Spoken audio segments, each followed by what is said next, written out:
Okay, so I think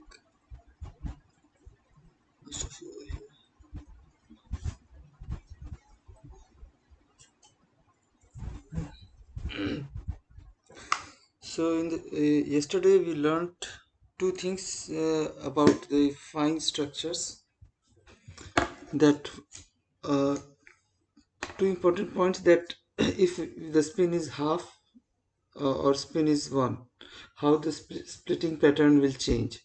And so we the way we have learned about the Pascal's triangle for for spin half nucleus, interaction of spin half nuclei. In a similar fashion, we can make out for the spin 1 nuclei that uh, so this is what we discussed, and I told you why here splitting will be in 3. So it is interaction of AX system, nucleus of A, and sorry, and this is A interacting with X. So we are looking at the X. This is AX2 system.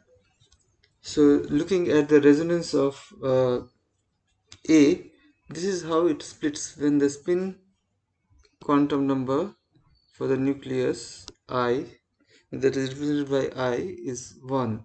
Okay, and that is because of precisely that you have 3 different orientations possible for the spin angular momentum vector when I is equal to 1, whereas in the previous case when I is equal to half, the spin angular momentum can have only 2 orientations possible, either aligned to with the field or against the field, plus half or minus half. Here plus 1, 0 and minus 1, 3 different orientation, and that's why we are having 3 different splitting. It's simple like that.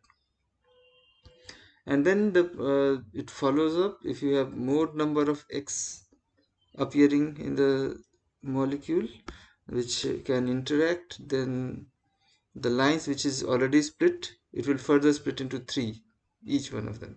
The same pattern repeats and you get a quintet for AX2 system.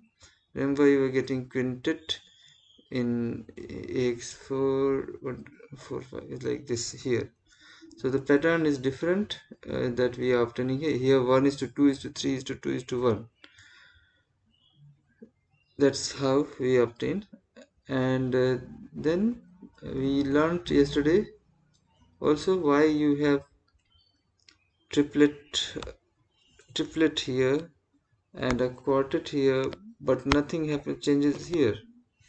So this is CH3, CH2, and this one is the OH corresponding to OH. So the 3 different things, and so this so the pattern that we have shown earlier for spin half nuclei, you can apply and you get the answer why it is like this. Okay, and we also learned why we are not getting any splitting for OH, because the time scale of this the H, which is linked to oxygen, is easily detached. It can be, it migrates from one to the other atom, and so you have detachment attachment going on happening, and this process is much faster. So the average thing is that you don't get any, you are not able to capture that any coupling even if it is occurring, and the NMR signal doesn't show any splitting. So that's how, so because the time averaged, that is the time scale on which you acquire the data, is slower than the much slower than the this event, the migration of OH proton. So it is too fast, and so overall within that you get the averages, averaging out effect gives you total 0. No coupling, no splitting is observed in that case. uh, So, but what the important point is that that is the case of what we say. ये cut जा रहा है फिर circle. Okay, so important thing to note is further that in gaseous state, however, the OH resonance also splits because then this exchange is not possible. Only in liquid state this exchange of OH of one ethanol molecule to the other ethanol molecule is possible when they are close enough, close to each other. In gaseous state, the average distance between the molecule will be much more greater, and this kind of ionization uh, effect is not there, polarized, so that migration is not happening, and so you get a triplet, yes, because of the interaction with the CH2 in gaseous ethanol. So gaseous ethanol will show the OH resonance also as a triplet because of interaction with the methylene proton CH2. Okay, and that is how CH2 protons get to interact. So in that case, the migration thing is not happening, and they get time to interact. CH2 protons interact with the OH proton. Okay, so this is an important part. You must understand why things happen like this. So if you want to see OH coupling, then you have to go into the gaseous state. Now the magnitude of coupling, that was the thing that we needed to discuss a little bit on that. Uh, so what happens when the two nuclei, the AX, if they are separated by one bond, 1 cc bond, 2 cc bond, 3 cc bond, and so on. So what do you expect? The interaction would be good when they are widely separated? No. If they are close enough, this interaction will be good. The coupling constant should be higher.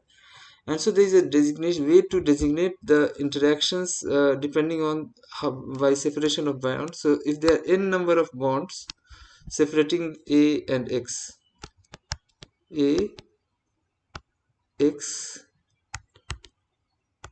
and you have C, C up to n times. So something like this. So how many bonds separate them? uh, Thing like that. So if there is a separation of only one such, the interacting atoms are separated by just a one bond distance, then we write like 1 as the superscript on the left hand side of J, and the subscript is given as CH. So um, this is to indicate coupling constant. For example, a carbon atom which is 13C magnetically, so this is 13C is magnetically active nuclei. It will have so if you have talking about a single CH bond 30 with the 13C, then this is a coupling of 13C proton 13C nucleus with the proton. So that kind of, so that coupling constant will be represented like this, 1JCH. And in the other case, if you it is the same 13C is separated, so this is C12 which is not magnetically active, 13C is here. So this in nucleus 13C is active, this is also magnetically active, so these two can interact. So you can have AX type interaction happening over two bond distance, two bonds in between appearing.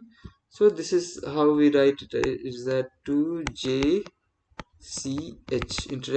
interacting species C and H.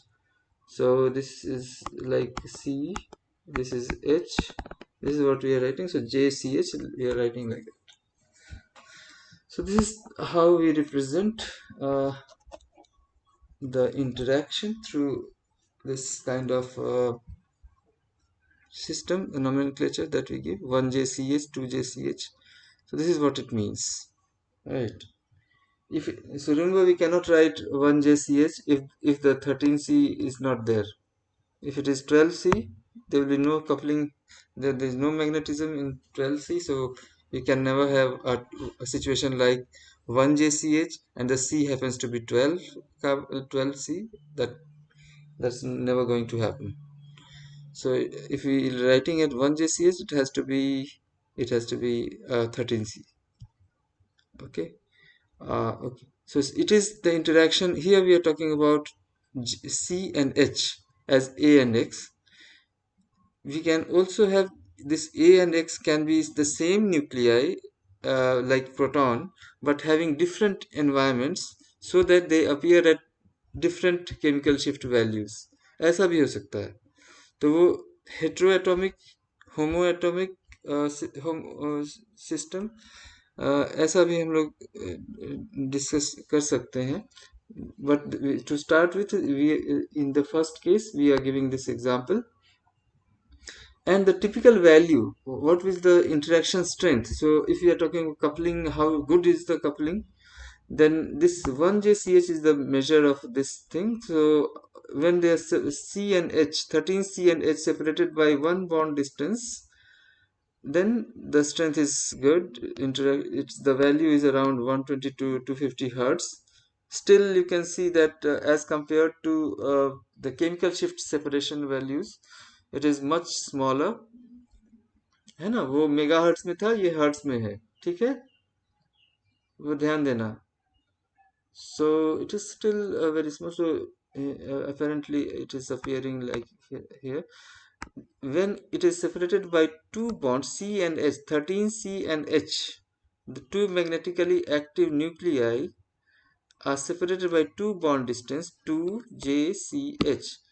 This coupling constant decreases, and it is practically found to be experimentally found to be in the range of -10 to +20 hertz. So see how sharp is the drop, very sharp change. कहाँ 120 और 250 के बीच में हो रहा था, और सीधा -10 से 10-20 ऐसा कुछ आ रहा है range. So there is a sharp change, and so you can expect if the distance increases further, the coupling is going to be less and less. So what happens if you are going for talking about 3J, 4J, that is coupling constant between two nuclei which are separated by 3 bond distance, 4 bonds, like that, then in that case couplings over large number of bonds, so can be ignored most of the time. But there are certain examples where still some long range coupling has been observed. That is example of between these two protons of CH2 group and CH3 here. So methylene and methyl proton appearing at the two ends of this molecule, which is having 3 triple bonds. So total number of bond distance, so 1 2 3 4 5 6 7 8 9. So the two interacting system H and H, hydrogen, the two protons are separated by 9 bond distance, 9 JHH, and it is very small coupling, but coupling is there, which is measurable, 0.4 hertz between the two methyl and methylene protons appearing at the two extremes of the molecule, two extreme positions. So the magnitude of this coupling constant tells you a lot of things. So let's go one by one, what it indicates and how it varies. So energy of two spins, that what we are talking about here, it will depend whether you have so J can be negative, the coupling constant can be negative or positive, depending on how what the angular distance is. So we have already talked about the bond length, so it also depends on some angular distances. that we are yet to talk about. So it has been found that 1JCH, which is positive, 2JHH is negative, 3JH is often positive, and so on. So this is a kind of variation which has experimentally been observed, and it varies with the angle. That is also a observation. Okay, so angle, which angle we are talking about? This. So for example, this is the 3J. So you have 3JH hydrogen nuclei, two protons, and the spins, interacting spins, so separated by 3 bond distances. Okay, so in such case, it has been found that the dihedral angle, so this is the dihedral angle, you see, you can imagine a CC bond, and then you have a you have something like HCCH. This is what we are getting, like CH3. So you have,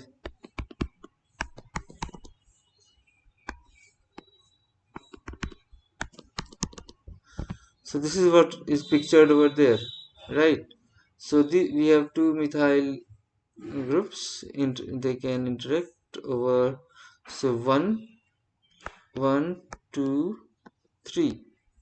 Any so when you are going to from one carbon to another carbon, the bond distance, CH bond, then CC bond, and then again the CH bond. So 1 2 3 क्या क्या है, CH, HC, CC, and then CH. So this is the separation of the two interacting nucleus. So it is spread over a 3 bond lengths, and so this coupling constant is found to be dependent on, if you can imagine this position for, like staggered ethane, eclipsed ethane. You have already talked about that in group theory in first semester, and that, so you can imagine that, so CH3, so CH, this is what we are imagining. So this is the carbon that we are talking about, and at the back side of this you are having another carbon, which is back side of the stream, which is just happening like this, and so you have hydrogen atoms attached over this to the second. So this uh, angle that has been shown over here, so suppose these three groups, the methyl groups, can be perfectly aligned, the phi would be 0. This angle, this is the dihedral angle.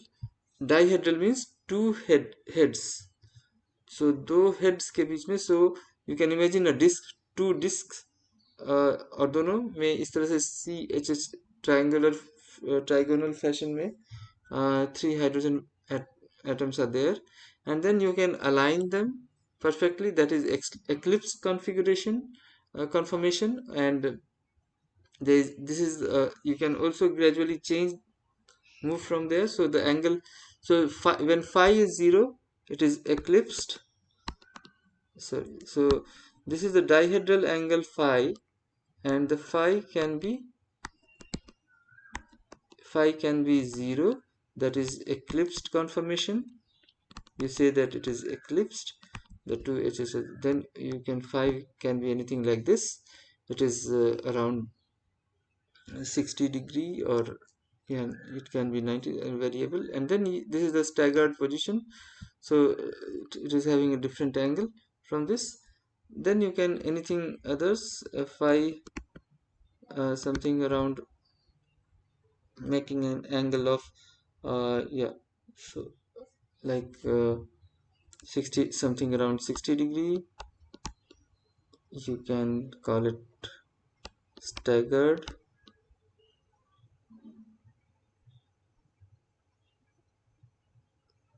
So staggered or something like this. Okay, so like this, so or any intermediate angle you can take. So you will have different coupling constant for each of these angles. So depending on angles, you will have different strength of interaction, and accordingly it will change. So the practically it is explained through the complex equation, which is empirical equation. uh, Empirical means it is based on experiments. So the empirical expression for such a system in ethane, the interaction between two hydrogens or the two different carbon atoms is given by, which is the coupling constant 3JHH, actually the terminology that we are now following, and it changes in this fashion: A plus B cos phi plus C cos 2 phi. So it has been found to vary in this manner, and A, B, C are constants, such as empirically obtained constants, plus 7, minus 1, and plus 5 for HCCH fragment, and the result is something like this. So look at this. um, hmm, Screen to yes. So this is the angle. Dihedral angle is plotted on x-axis.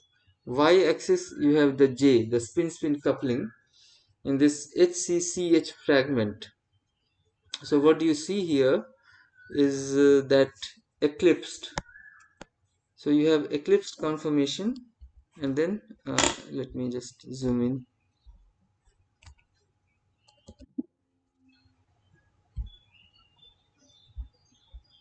What I am talking about is that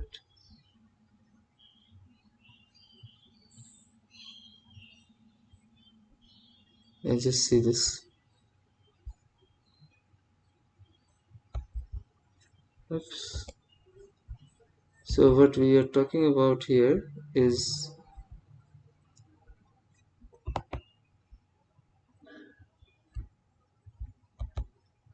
हाँ, ऐसे साथ में रखते हैं तब ज़्यादा अच्छा दिखेगा.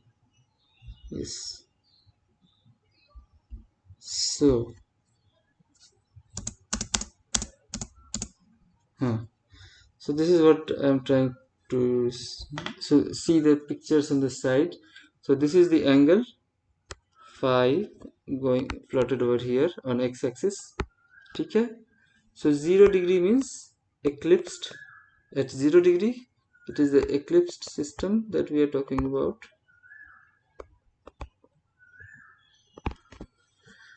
And yeah, so at different, so this is the angular variation. So this dihedral angle is changing, and accordingly the J coupling constant shows this kind of profile. So you have maximum value at this, maximum at 0 degree, and then it decreases gradually, decreases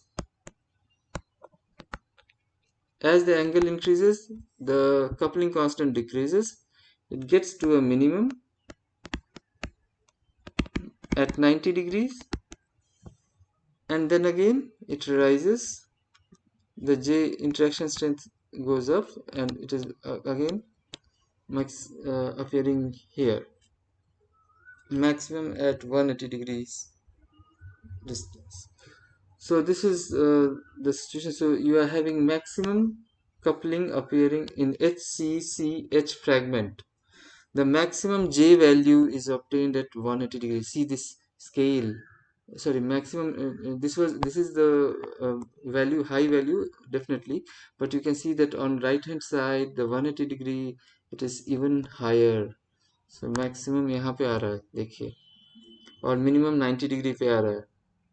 Look at the graph very carefully. So we are actually getting maximum value here,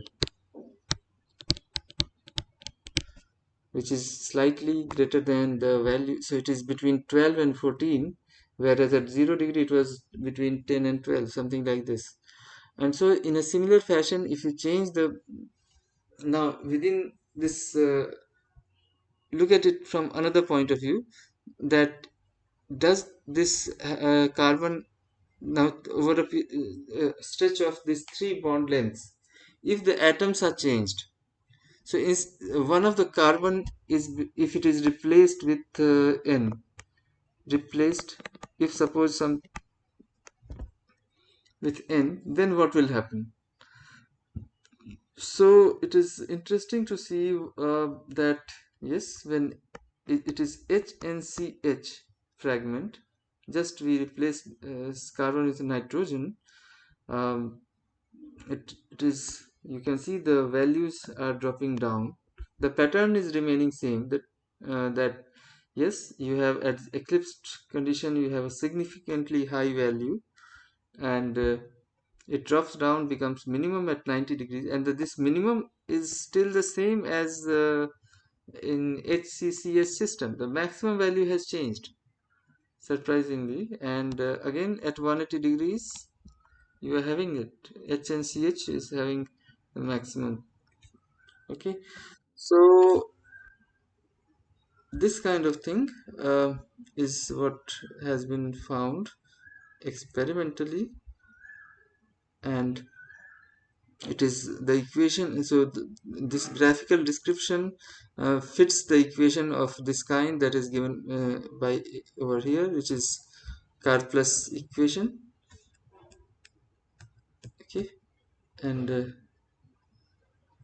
so this fragment 3JHH in a series of related compounds can, so what it tells you, what is importance of this is that if you are able to measure this coupling constant, you can tell about the conformation, you can determine the conformation of the molecule, because it depends on angles. So you can easily, what value you are obtaining, you can easily tell in which conformation the molecule exists.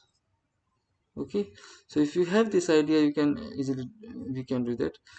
Then there is also the effect of conformation. So this angular description that we talked about in dihedral thing, you can also say that this is the uh, what we say, conformation dependence of the coupling constant. Conformation, how the coupling constant depend on the conformations of the molecule, and because they depend on conformation, if experimentally we are able to determine through NMR signal, if through the NMR data, if we are able to determine this coupling constant, we can tell the conformation of the molecule. The second part is also important, that if we are able to calculate the coupling constant, it will also, it has been found to depend on whether the carbon is sp, sp2 or sp3 hybridized, and it should be. ये काफी मुश्किल नहीं है समझना, क्योंकि एक sp bond में single one bond length ch वाला डिस्कस कर रहे हैं, sp में वो काफी क्लोज होगा, c and h closer to each other,